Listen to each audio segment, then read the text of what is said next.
In 1996, 35 Australians were killed and 29 more were injured in what became the deadliest mass shooting in Australian history. And within just weeks, Australia's right to own firearms, even for self-defense, was gone, permanently. The media reported that a 28-year-old man named Martin Bryant entered the Broad Arrow Cafe at Port Arthur with a semi-automatic rifle, shot dozens of people, and later went on to kill more at nearby locations. Within hours, the national narrative was set. He acted alone, and Australia needed to be disarmed to prevent it from ever happening again. But is this what really happened? Since that day, hundreds of pieces of information, eyewitness reports, and unanswered legal questions have surfaced, and many of them don't match the official story. In this video, we'll walk through it all, from the political groundwork laid before the massacre, eyewitness reports, and the sealed evidence files that still remain hidden today. Nearly a decade before the massacre unfolded, in 1987, New South Wales Premier Barry Unsworth was quoted saying, quote, "It will take a massacre in Tasmania before we get gun law reform in Australia," end quote. That comment, made 9 years before Port Arthur, has plagued this story ever since. Many consider it just an unfortunate coincidence, but others can't help wonder, why Tasmania, and why did everything fall into place so swiftly after the massacre? Conveniently, just before the massacre, then Prime Minister John Howard spoke out on his views on gun control, saying firearms should only be held by the military, the police, and the government. So when the event occurred, the policy groundwork appeared to already be in place, and within weeks, the strictest and most dramatic gun law reform in the world had begun. The man accused was Martin Bryant, a 28-year-old from Tasmania with a recorded IQ of around 66.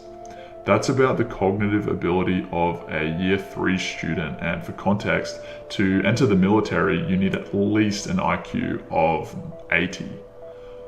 The media described him as a loner who simply snapped and executed dozens of people with chilling precision. But the confusing part was he was completely untrained, slow speaking, and easily confused. And the shooting itself at the cafe specifically had 20 people killed and 12 more injured in just over 1 minute.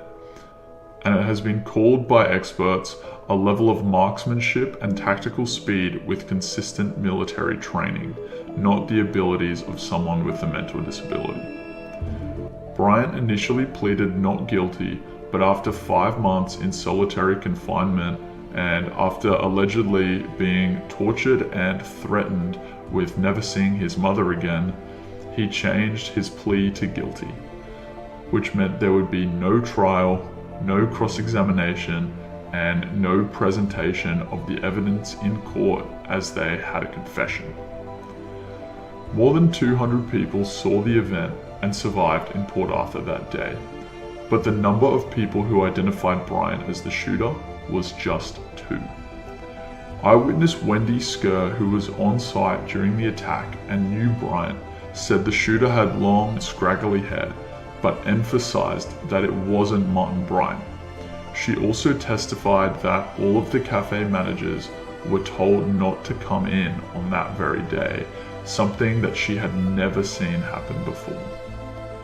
Skerr also noted that the exit door, where 6 bodies were piled up, wouldn't open during the shooting. The media claimed it was a faulty lock, but she and others later discovered that it had been nailed shut prior to the event. Another survivor, Graham Collier, who was shot at point-blank range, stated definitively that that man was not Martin Bryant. A separate eyewitness, John Rook, described seeing a man about 5'5" with short reddish hair and a full beard firing from near the cafe entrance, not Bryant, who was taller with long blonde hair and no beard. Other eyewitnesses also reported hearing gunfire from multiple directions, as some claimed there were more than one shooter, and that they moved far too quickly for one person to be responsible for the event. These testimonies were never tested in court because, again, no trial ever took place. According to reports, one of the guns Bryant allegedly used had previously been handed in to the Victorian police as part of the gun return program. Yet somehow that same weapon ended up in Martin Bryant's hands in Tasmania. How the gun got from the Victorian police to Martin Bryant in Port Arthur has never been publicly explained.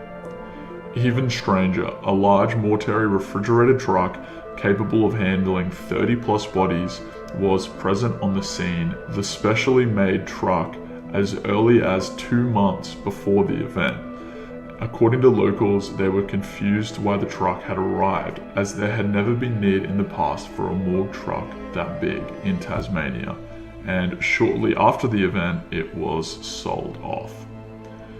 Normally, a tragedy of this scale would trigger a public inquiry or royal commission, especially if the government intended to change national laws because of it. But in this case, nothing. There was no investigation into conflicting witness reports, no ballistics match presented publicly, and no transparency about how Bryant obtained weapons. The evidence was sealed and remains so to this day. In fact, all the key documents and court records were sealed for 75 years, meaning they won't be unsealed until 2071. The cafe where the attack happened, Broad Arrow Cafe, was also quickly demolished after the event, removing the crime scene forever.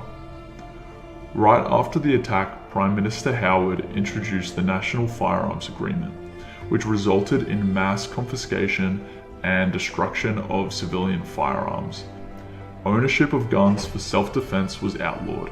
New restrictions were introduced on magazine size, firearm type, and registration, and the Australian government spent hundreds of $millions on buybacks, and the shift was celebrated globally and nationally at the time as a model of good gun control. But to this day, many Australians still ask, did the government do this for public safety or for political convenience? The Port Arthur massacre was real. People died, families were devastated. But when 35 people are killed, and the entire country's laws are changed based on it, yet there's no trial, no inquiry, and evidence remains sealed for most of our lifetime, you have every right to ask questions. We're not here to tell you what to think, just to present information that's rarely discussed so you can decide for yourself. But with so many inconsistencies, overlooked voices, and sealed records, this topic demands a closer look.